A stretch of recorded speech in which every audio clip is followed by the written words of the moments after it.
Bem-vindos à nossa exploração de hoje.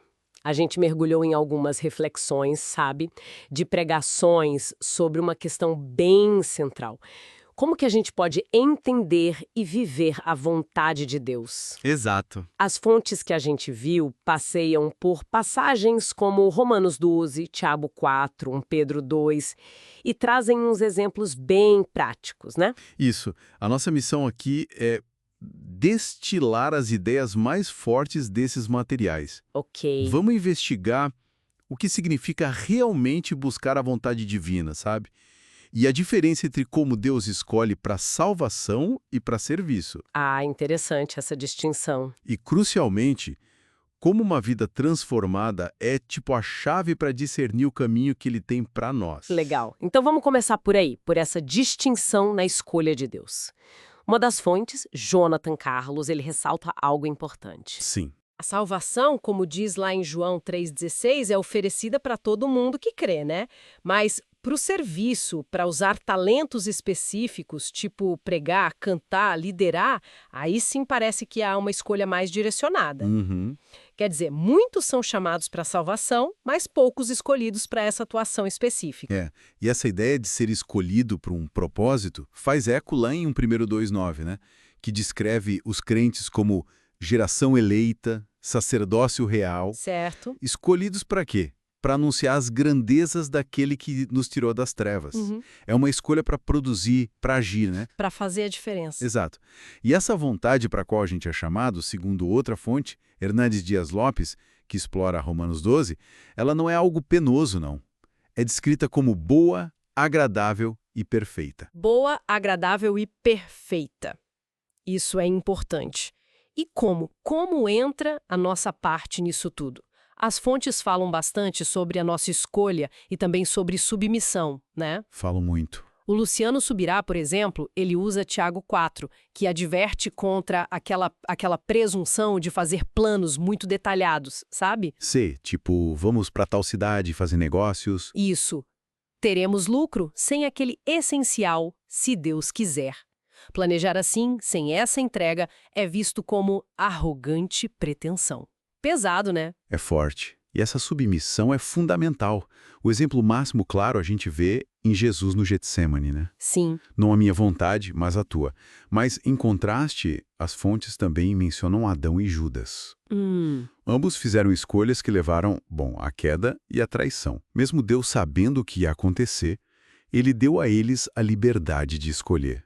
A escolha estava lá. Olha, eu gosto muito daquele exemplo de Abraão e Ló que subirá atrás. Ah, sim, é ótimo. Abraão confia em Deus e deixa Ló escolher a terra que parecia melhor, né? A campina toda irrigada. Aparentemente a melhor parte. Exato. Mas Abraão entendeu que a bênção real estava em obedecer a Deus, não necessariamente no cenário mais promissor aos olhos humanos, né? Perfeito. E Isaac também, né, prosperou no meio da fome porque obedeceu a Deus e ficou onde estava. Mostra uma confiança profunda nisso. Total. Então, como é que a gente cultiva essa confiança e consegue discernir a vontade de Deus na prática? Bom, o Hernandes Dias Lopes argumenta, e isso baseado em Romanos 12, versículos 1 e 2, que não se trata de um evento místico, isolado, sabe? Não é um raio caindo do céu. Não é? É mais uma consequência de um estilo de vida. Primeiro, entregar o corpo como sacrifício vivo, santo e agradável a Deus, o que ele chama de culto racional. Culto racional, quer dizer, uma adoração que faz sentido, lógica, coerente? Exatamente. Onde a vida diária reflete essa entrega, essa adoração. Entendi. E o passo seguinte, que parece o motor da transformação mesmo. É o não vos conformeis com este século, mas transformai-vos pela renovação da vossa mente. Tá, mas o que isso significa, assim, na prática? Desconformar e transformar. Então, a fonte explica, usando os termos gregos, o que ajuda a entender. Não adotar o esquema do mundo. Esquema. Tipo, a forma superficial. Isso, a forma passageira, as modas, o jeito de pensar do momento. Mas ser transformado segundo a morfê. Morfê. Que é a essência profunda, o caráter imutável que vem de Deus, moldado pela palavra dele. É uma mudança de dentro para fora. Ah, que interessante. Então é uma mudança interna profunda que acaba gerando clareza externa sobre a vontade de Deus. Exatamente, essa é a implicação. A clareza sobre a vontade de Deus cresce à medida que a gente se aproxima dele. É confiar no guia mesmo sem ter o mapa completo do caminho, né? Faz sentido. Como Lutero disse numa citação que o Subirá lembrou, não sei por onde Deus me leva, mas conheço bem meu guia.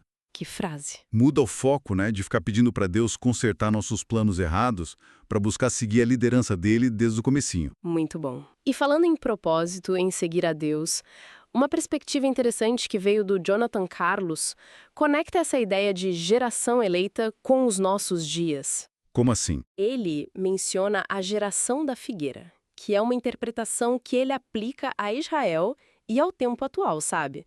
Sugerindo um chamado específico, uma responsabilidade para agora. Uhum. Inclusive, ele até cita um papel especial para o Brasil nesse cenário profético que ele descreve. É um ponto de vista bem específico de uma das fontes, vale notar. Entendi.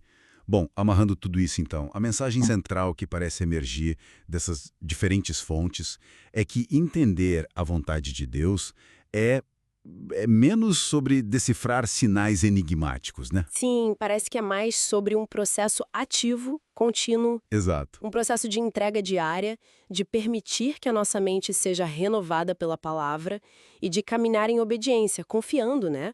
Reconhecendo a soberania dele.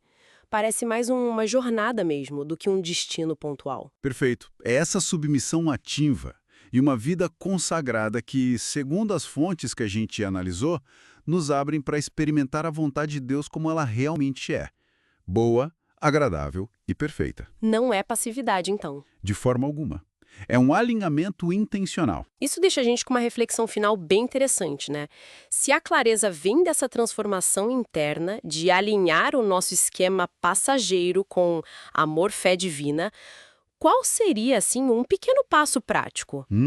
Algo simples mesmo, que alguém poderia dar hoje para começar ou talvez aprofundar essa renovação da mente. Fica aí algo para a gente pensar.